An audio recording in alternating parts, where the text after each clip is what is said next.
can be seated.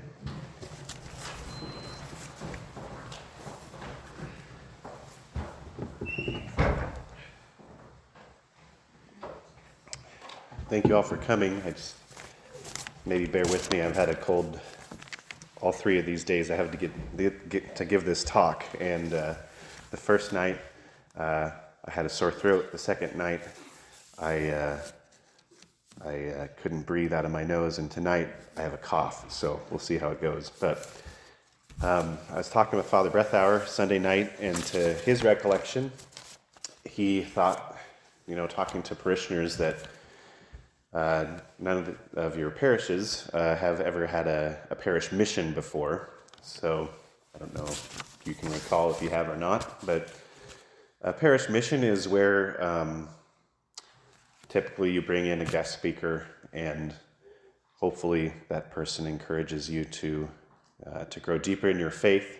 But the idea of a mission is that once you've experienced the mission, we encourage others to deepen their faith as well, and we bring others along with us in that journey of faith.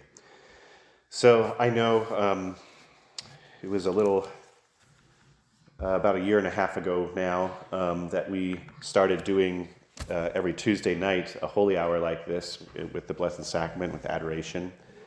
And I'm not trying to give Father Breathauer any extra work, but I will say that the people of the church asked for it, and they came, and I can see the fruits of it already. We have 7 people who are joining the church at Easter in just a couple of weeks, which for a little tiny town where I'm from, where I'm the pastor of, is the most I've ever had is 1 or 2 each year. So it's already bearing fruit, having a weekly holy hour with the Blessed Sacrament. And so today, I'm just going to say a few words about the Eucharist and why it's so important in our spiritual lives. And then at the end, we'll have some time for silent prayer with confession as available. I'll be in the confessionals in the back of the church, and Father Breathauer will be up here. It's always good to have an extra priest for things like this, so that some people don't like to go to their pastor for confession, and that's perfectly understandable. So just a little bit of an introduction. My name is Father Ken Weirs. I grew up on a farm in eastern Nebraska, about 20 miles west of Lincoln, and we raised corn, soybeans, a little bit of wheat, a little bit of alfalfa, had about 300 head of cattle. And I was ordained a priest in 2010, so this is my 15th year as a priest.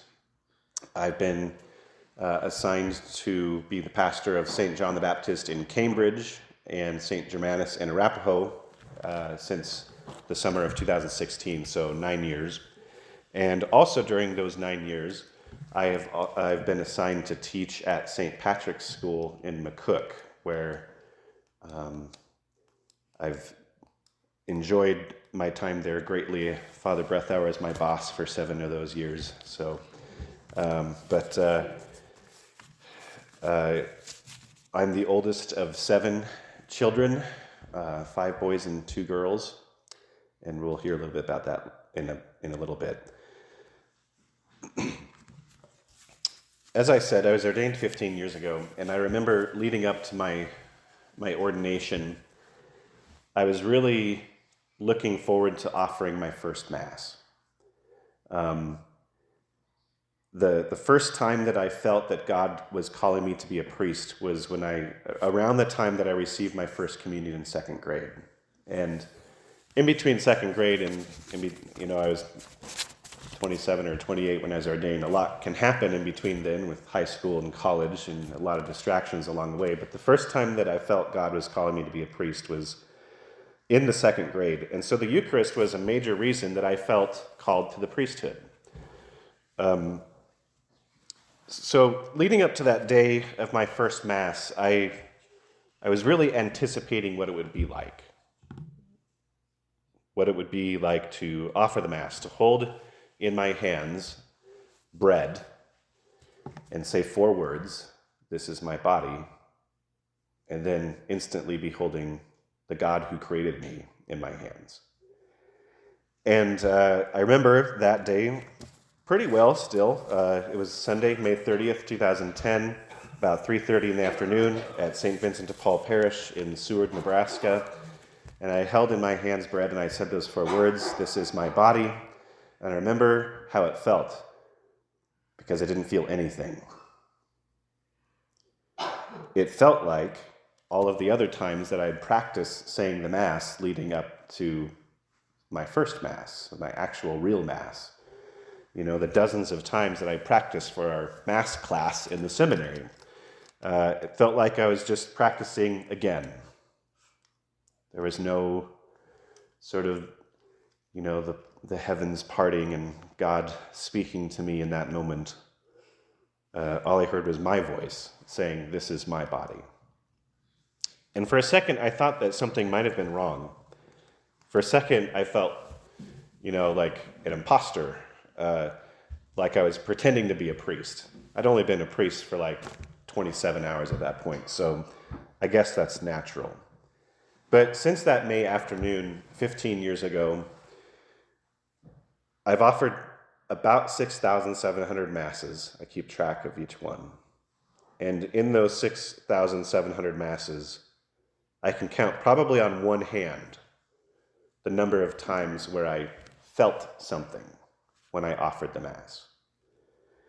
Which is okay, because our faith isn't about feeling anything.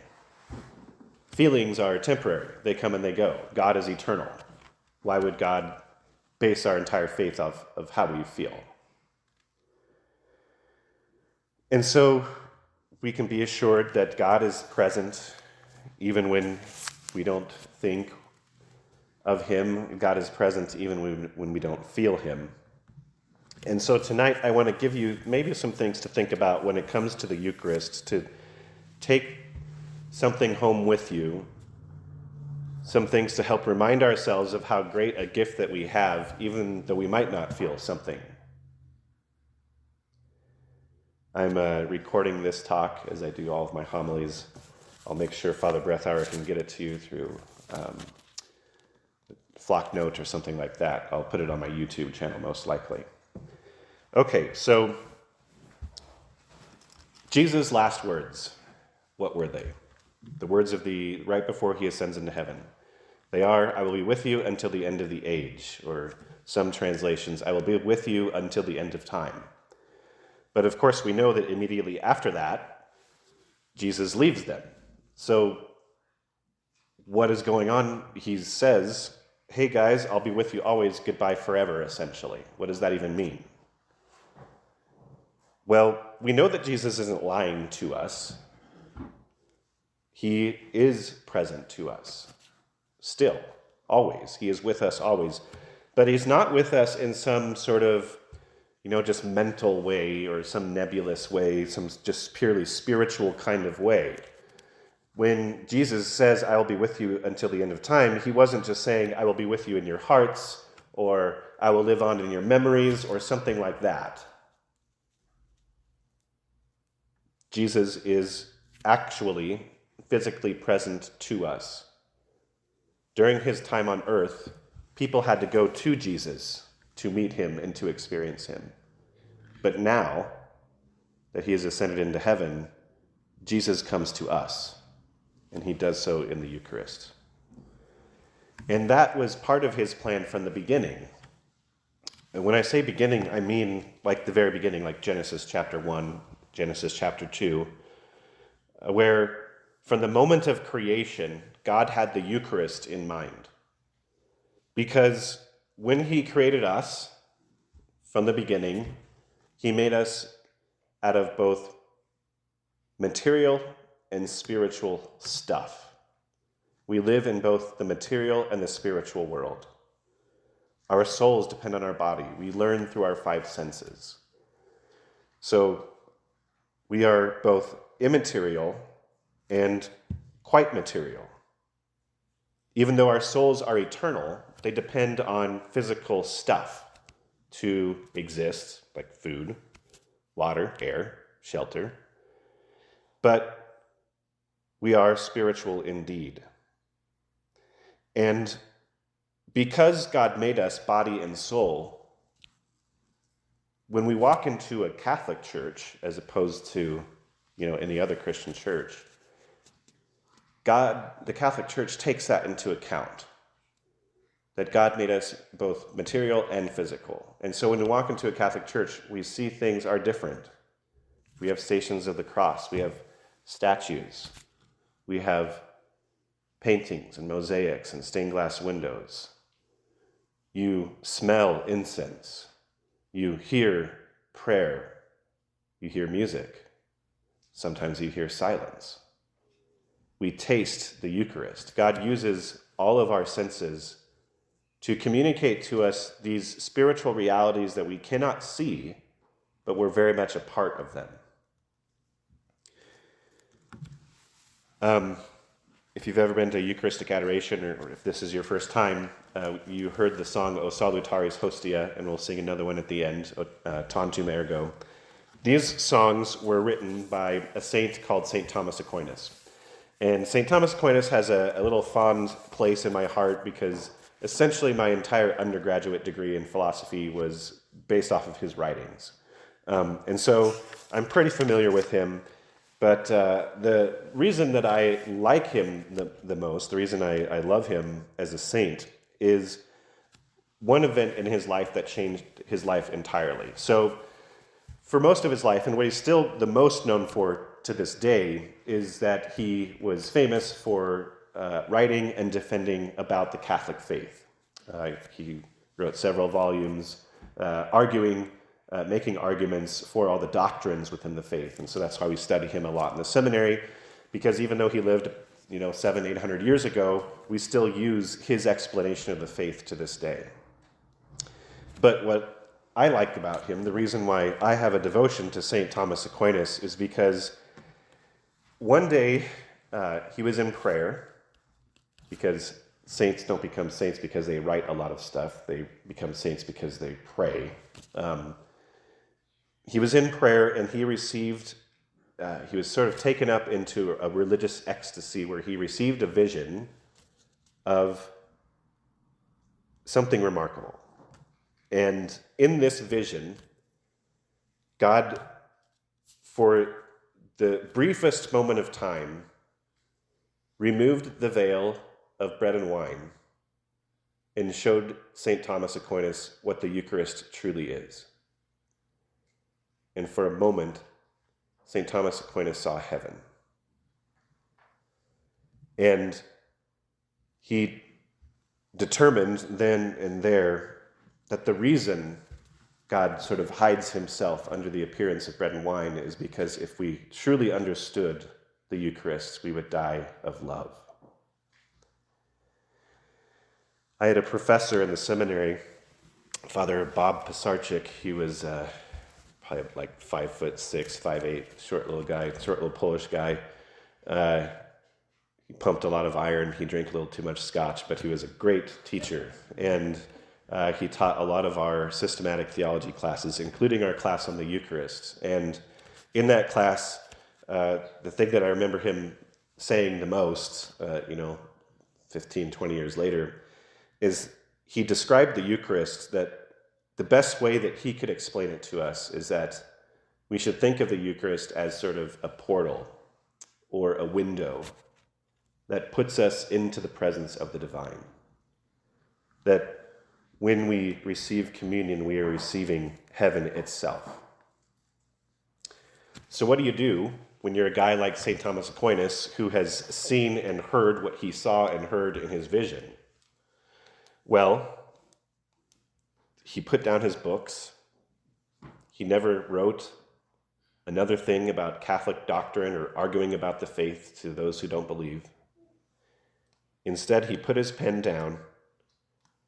He said, "All that I have written is straw," meaning, in the face of the mystery that I have experienced, nothing that I have done up to this point even matters. And for the rest of his life, the only thing he ever wrote were hymns about the Eucharist, which I think tells us a great deal about what the Eucharist actually is. In his hymn, Tantum Ergo, which we'll sing later tonight, he writes, this is the English translation, faith will tell us Christ is present when our human senses fail. So this is St. Thomas in a song. He's teaching us about what we believe we call the real presence or the true presence of Jesus in the Eucharist, which means that Jesus is present, body, blood, soul, and divinity in communion, in the Eucharistic bread and wine. The Eucharist is not merely a symbol or a figure of speech. It is the actual living, real presence of Jesus Christ. Our senses perceive bread and wine, but they fail us because they don't explain to us what it truly is. And we know what it truly is because Jesus tells us himself quite plainly and quite directly. If you were to read John chapter 6, it's commonly known to, at least the middle section of it is commonly referred to it as the bread of life discourse. Jesus says this, I am the living bread that came down from heaven. Whoever eats this bread will live forever, and the bread that I will give is my flesh for the life of the world. I am the living bread come down from heaven. If anyone eats this bread, he will live forever. And the bread which I shall give for the life of the world is my flesh. Now, there's plenty of non-Catholic Christians who will tell you that Jesus is simply speaking in metaphor here. That when he says, quote-unquote, bread, and when he says, quote-unquote, flesh, he is talking about his word. Those who consume his word will have eternal life. Now, that's a lot of twisting of Jesus' words to come to that conclusion. I would rather take him at his word. We have to do a lot of sort of mental gymnastics to come to a different conclusion than the one that Jesus outright tells us. And the people react accordingly. They are freaked out by this. They say, how can this man give us his flesh to eat? For the Jews, this would have been completely unheard of, unbelievable. To consume any blood, let alone human blood, was explicitly forbidden in their law. And so they're confused. And if Jesus is speaking metaphorically, or if he's intending them to understand what he's saying to be those who consume my word shall have eternal life, he's not doing a very good job of it. Because then he doubles down. He says this, unless you eat the flesh of the Son of Man and drink his blood, you have no life in you. He who eats my flesh and drinks my blood has eternal life, and I'll raise him on the last day. For indeed my flesh is food, and my blood is drink indeed. He who eats my flesh and drinks my blood abides in me, and I in him. He isn't just speaking in hyperbole or metaphor. He's not just being provocative to grab people's attention. St. John's Gospel tells us after this point, a lot of the people who had been following him for months and months left him on that day. They said, this is a hard teaching, and Jesus did not correct them. Jesus did not stop them and say, oh, hey, by the way, you misunderstood me. Let me explain. Because in fact, they understood him quite well. So well to the point that Jesus turns to his apostles and he says, will you too also leave me? And Peter speaks up for all of them and he says, Lord, to whom shall we go? You have the words of everlasting life. In other words, I'm not quite sure what you're talking about, but I believe you. Which I think is a perfect approach when it comes to trusting in Jesus and believing in the Eucharist. And of course, they find out later on when at the Last Supper, Jesus takes the bread and says, this is my body, and the cup filled with wine and says, this is my blood.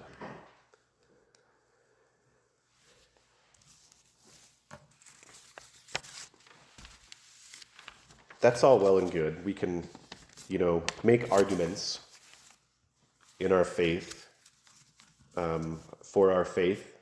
We can have explanations for it. We can back it up with biblical references. But it still doesn't make it easy to believe, right? As I said at the beginning, I can count on one hand the number of times I've felt anything when it comes to the Eucharist. It's often very difficult to see the effect that the Eucharist has on us, and that's understandable. I don't blame anybody for questioning that or even doubting. And I often tell this story to illustrate the effect the Eucharist has on us. So it's kind of a goofy story, but it has a point. Like I said, I'm the oldest of five boys and 2 girls. And after my first year in the seminary, which would have been June into July of 2004, we went on a family vacation to my mom's oldest sister's, Aunt Marcy's house. And she lives in the San Bernardino area in Southern California. And, we did all the touristy things on the way there, the Grand Canyon, all the national parks in Utah, things like that. We visited a lot of, religious sites also. We always did that on our family trips. But once we got to California, we did all the LA type of things. We went to an amusement park. We went to an olive factory. What else did we do? We went to one of the missions that the Franciscans founded in the 1500s, which was really neat. But one of the days we were there, we went to the beach, Huntington Beach to be specific. And if you've never been to the beach in California, it's different than, say, the East Coast, because all of the water on the coast of the West Coast, it comes from Alaska, so the water's really cold. And it kind of regulates the temperature of the West Coast. It never really gets that hot, especially if you're on the beach. And that day, it was breezy, and it was cloudy, so it was really nice. We played in the waves. There was like 6-8 foot waves. We were jumping in all afternoon, me and my cousins and my brothers and sisters, and we had a little picnic lunch there on the beach. And I was just, exhausted. I growing up in Seward County, Nebraska, you don't see too many oceans, so you kind of wasted all of your energy in one shot there. But so I laid down on the sand, on my stomach in the sand. I just kind of, put my hands under my forehead, and the last thing I remember before I fell asleep was my mother telling me, "Kenny," which is my name, "put some sunscreen on." And I said, "Well, Mom, it's not even cold outside." And I fell asleep. I don't know how long, but it was long enough that when I woke up, I realized that the lovely weather in Southern California, it's not like Nebraska, which is like a blast oven. It's more like a crock pot, and you cook slowly. And so before we even got back to my aunt's house from the beach, my whole back and my back of my legs were covered in blisters. I had a fever. I was, shivering. And to get to sleep that night, Aunt Marcy kindly lent me some Vicodin that she would take for arthritis. So why am I telling you this ridiculous story? Well, think of it this way. When you're lying on the beach on a cool, cloudy day, it doesn't feel like anything's happening to you in the moment. When you receive Jesus in the Eucharist, it might not feel like anything is happening. It might not taste like anything is happening. We might not see what is happening to us right away, or maybe in this lifetime we won't. But it is happening nonetheless. To say that the Eucharist doesn't do anything when we receive it would be just as foolish as to say that you can't get a sunburn on a cloudy day. So what is it that actually does happen to us when we receive communion? Of course, there's no way to adequately portray this. To put it most simply, we can say that the Eucharist unites us to Jesus. You can't get any closer to Jesus than when you receive communion. We literally have his presence within us. Saint Athanasius, he was a saint. He was what's called a church father, so he lived in the early church, and when they're kind of hashing out all the details of the doctrines and things. And Saint Athanasius, so he lived in I believe the 300s, maybe early 400s. But Saint Athanasius famously said, when talking about the Eucharist, he said, "God became man so that man could become God." And that should sound wrong to you at first. That should border on, heresy or blasphemy in your mind. Man becoming God. But this is actually what happens to us when we receive communion. God lives inside of us. He is physically present inside of us. We have donated our bodies to Christ. There's scary movies about, demonic possession and having to do exorcisms. Well, there is such a thing as divine possession, where God takes hold of us, body and soul, and he claims us for himself. That happens when we receive communion worthily. Also, when we receive communion, we aren't just united to Jesus, we are united to his body, which Scripture tells us is the church, including all the church on earth, the church in heaven, the saints, and those who are awaiting heaven and purgatory. And so the closest you will ever be to your loved ones here on earth, or your loved ones who have passed away before you, the closest you will ever be to them is when you receive communion. The closest you'll ever be to even your spouse in the most intimate of ways is when you receive communion. That's why we call it communion, because it puts us in communion with the entire church here on earth, in heaven, and awaiting heaven and purgatory. I think I get quicker every night giving this talk. So I wanted to end our time tonight by talking about a couple of Eucharistic miracles. If you're not familiar, Eucharistic miracles are moments in history where God sort of temporarily removes the veil, the appearance of bread and wine, and the actual physical host and the contents of the chalice become flesh and blood. And this happens probably more often than you think it does, if you've never heard of it. But I personally have seen photographs of a miracle of this type that took place about 20 years ago in Lincoln. Bishop Ruskowitz didn't really make it public because it took place in a hospital, so he didn't want to disrupt the flow of things at a public institution like that. So it does happen, and I would be willing to bet it happens and has happened hundreds, if not thousands of times throughout the history of the church. And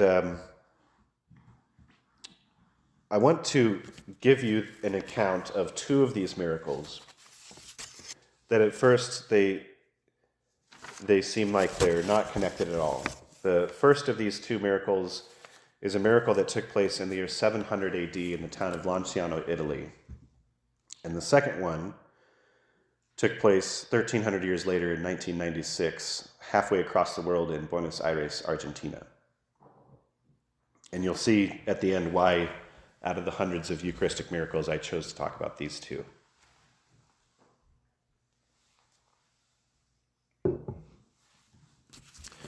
So the first one, in the city of Lanciano, in the convent of St. Longanziano, where the monks of St. Basil lived in about the year 700 AD, was a monk who, not very steadfast in his faith, but well educated in the sciences of this world, but also ignorant of God's ones, lived day by day, doubting if the true body of Christ was in the consecrated host, and likewise doubted if the true blood was in the wine. Still, never abandoned by divine grace, in constant prayer, he kept praying to God that he would heal this wound in his heart. One day, in the middle of offering the Mass, after uttering the most sacred words of consecration, while more than ever before caught up in his old mistake of doubt, he saw the bread turned into flesh and the wine turned into blood. So to summarize, a priest who was also a scientist back in the year 700, that was kind of a regular thing. Think about it. Normal people basically had to work from sunup to sundown to make ends meet. So the only people who had time to do things like science and medicine were the priests, who didn't do the manual labor, at least as much as most people did. And so he had a scientific mind, which I can appreciate, but because of that, he doubted. because the scientific mind just sees the bread and the wine, and he doubted in the presence of the Eucharist. But he never gave up on asking God to help him through that doubt. And so, after making that prayer, the Eucharist turned into flesh and blood in his very hands. So, after 13 centuries, you can still go to Lanciano, Italy, and see this. It's kept there behind glass at St. Francis Church. And the flesh and the blood has dried out, obviously, but it hasn't decayed, which is unusual because organic material is going to fall apart in just a matter of weeks, really. But it hasn't decayed. The flesh is dark brown and yellowish in color. It's round in shape, about 2.5 inches, and the edges are thicker than the middle. It's kind of looks like it's almost stretched out, or as if there's a cavity in the middle of it, which we'll talk about why in a second. The blood is contained in a different place. It's in the same church, but it's in a different container, and it consists of 5 solid fragments of unequal volume. So the blood in his chalice sort of coagulated into these 5 little pellets. And these pellets of dried blood are yellowish brown in color, which that's what blood would look like once it's dried. And they weigh less than about 1/2 ounce combined, so very light. And like I said, you can still see this to this day. Now, throughout history, there have been several scientific studies regarding the Eucharistic miracle of Lanciano, and this is why it's probably one of the more well-known ones throughout the history of the Church. The first scientific study of this miracle took place in the year 1574, where the 5 pellets of dried blood were measured and they were weighed. And during this first analysis, something strange happened. Another miracle of sorts. So you had the original one where the Eucharist turned into actual flesh and blood in the year 700. And then 800 plus years later, you have this second miracle happen where even though the 5 pellets of dried blood they were all different sizes, when they were weighed, they all weighed the same. But the crazy part is, when all 5 of the pellets were weighed together, the total weight of all 5 was equal to only one of the pellets, which doesn't make scientific sense, right? So it seems that this miracle of the equal weights only happened one time. But I think it happened this one time on this one occasion for a reason. The year 1574 is significant in terms of the history of the Church. 1574 was immediately following the Council of Trent, which was the Church's reaction to the Protestant Reformation. During the Protestant Reformation, essentially half the Church seceded and followed their own teachings. Excuse me. And one of the things that the Protestant reformers did away with immediately was the belief in the real presence. At least some of the reformers did. And this was one of the main reasons why they did this scientific study in the first place in 1574, to sort of remind people, hey, this is real, this has happened before, and here's a reminder of it. To drive home the reality that the Eucharist is what Jesus says it is, even in the face of huge opposition by other non-Catholic Christians. So what the miracle of 1574 regarding the equal weights of the 5 blood pellets tells us, it points us to an even deeper theological truth. And that is, when you receive even a single drop of the precious blood, or a single crumb of the Eucharist, you receive all of Jesus, body, blood, soul, and divinity. The whole is contained in each tiny piece, just like the weight of one pellet was equal to the weight of all the pellets combined.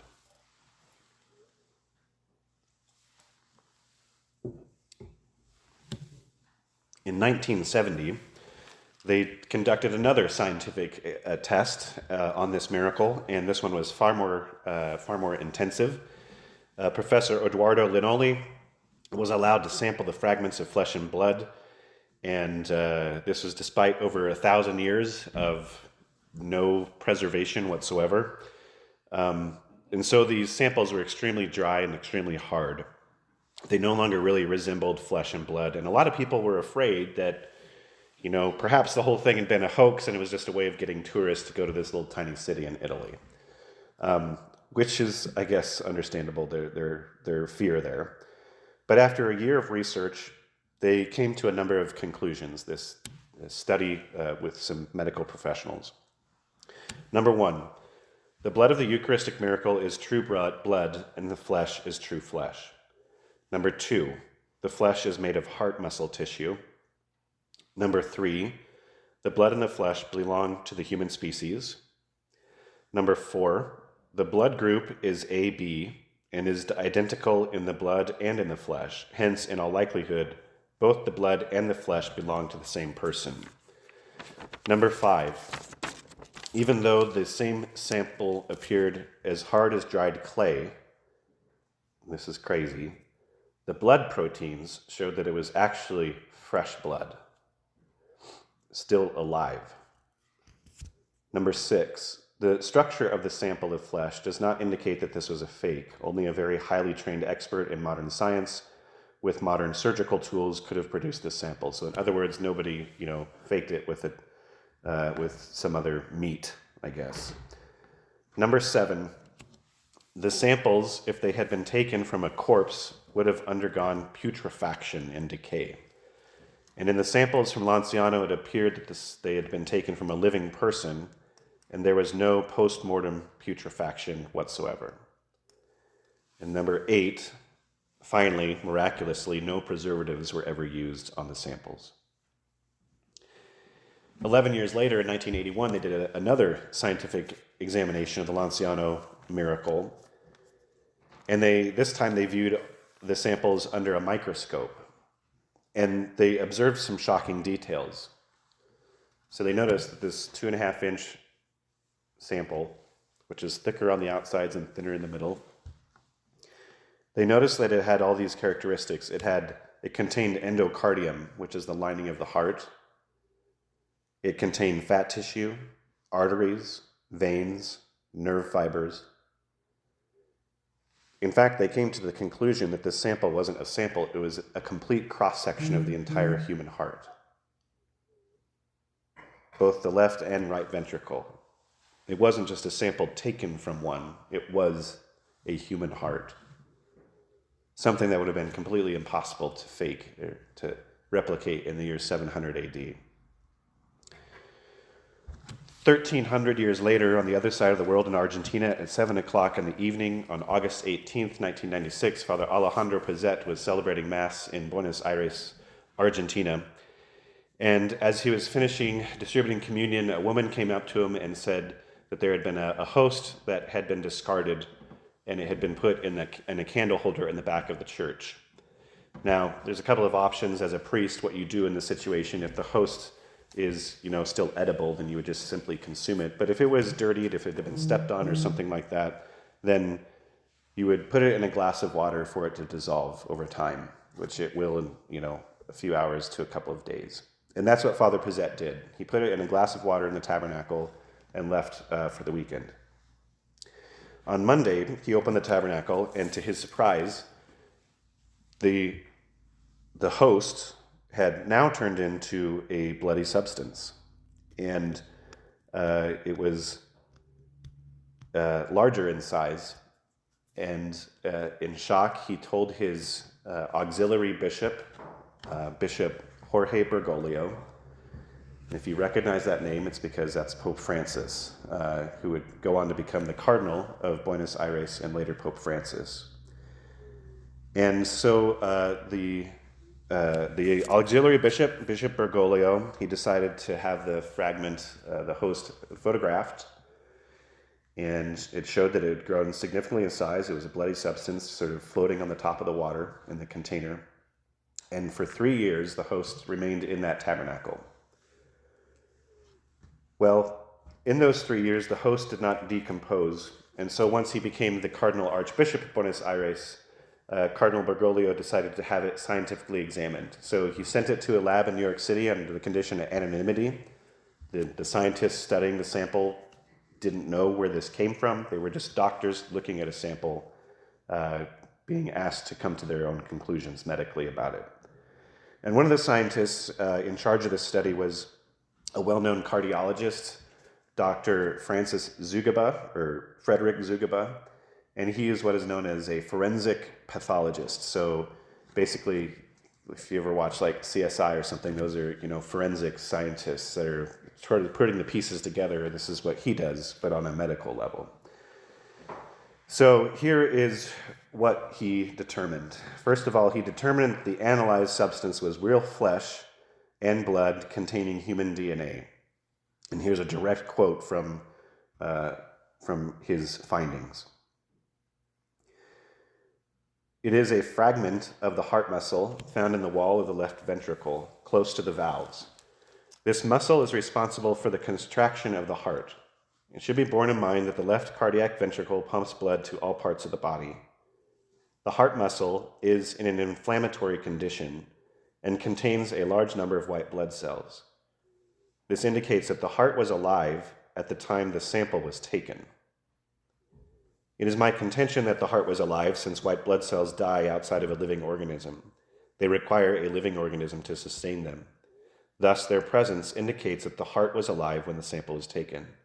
What is more, these white blood cells had penetrated the tissue, which further indicates that the heart had been under severe stress, as if the owner had been beaten severely about the chest. So Dr. Zugaba was asked, well, if you're finding white blood cells in it and white blood cells die outside of a host, how long does that take? How long does it take for white blood cells to die outside of human tissue? And he said they would have ceased to exist in a matter of minutes. It had been 3 years, and this sample was still alive. It had been kept in a container of water for 3 years, and amazed by that information, when they finally told him where the sample came from, this was Dr. Zugaba's response. How and why a consecrated host would change its character and become living human flesh and blood will remain an inexplicable mystery, a mystery totally beyond the competence of science.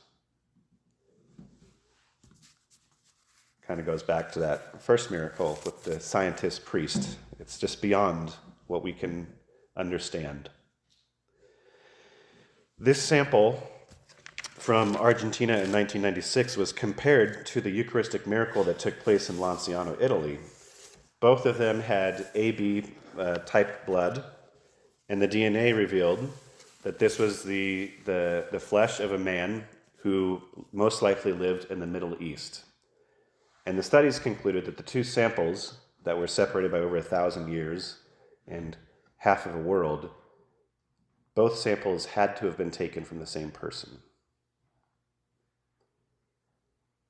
There have been hundreds of Eucharistic miracles throughout history, but in every one of them that has been scientifically studied, especially when they get out their microscopes and they determine blood types and things like that, they all come to the same conclusion that the blood type is AB.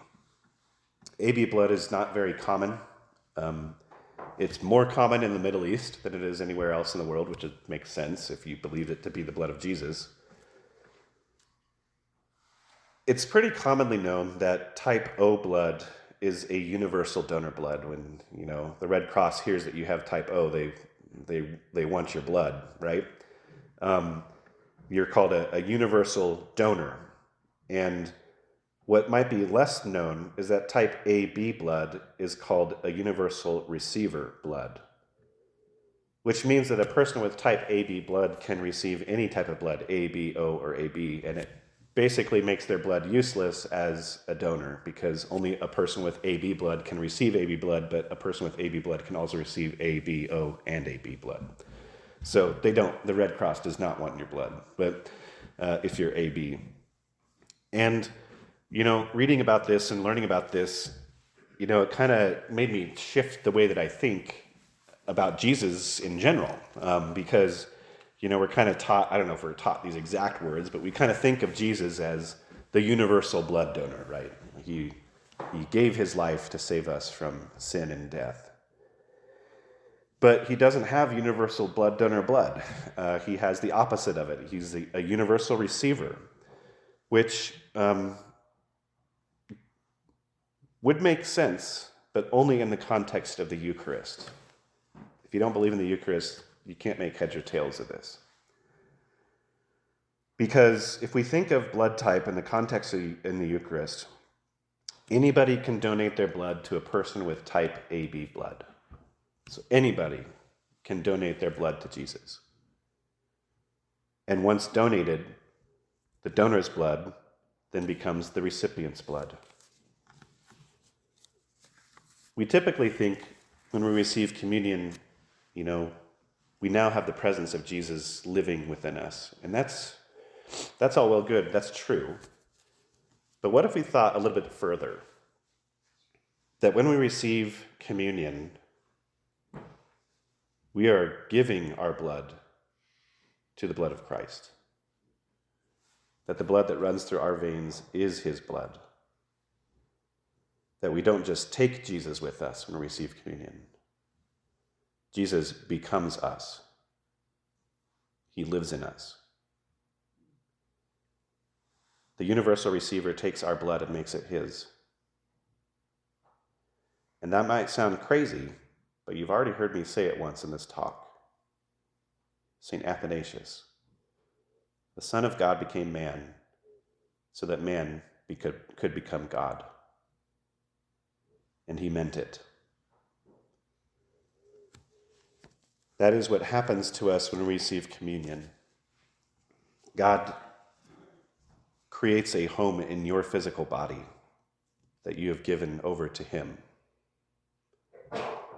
Also that God can work through you, which is kind of the point of a parish mission, to open ourselves up to new possibilities and to think of new ways in which we can serve him. And every time that we receive communion, remember that you're not just taking Jesus with you, whether we feel him or not.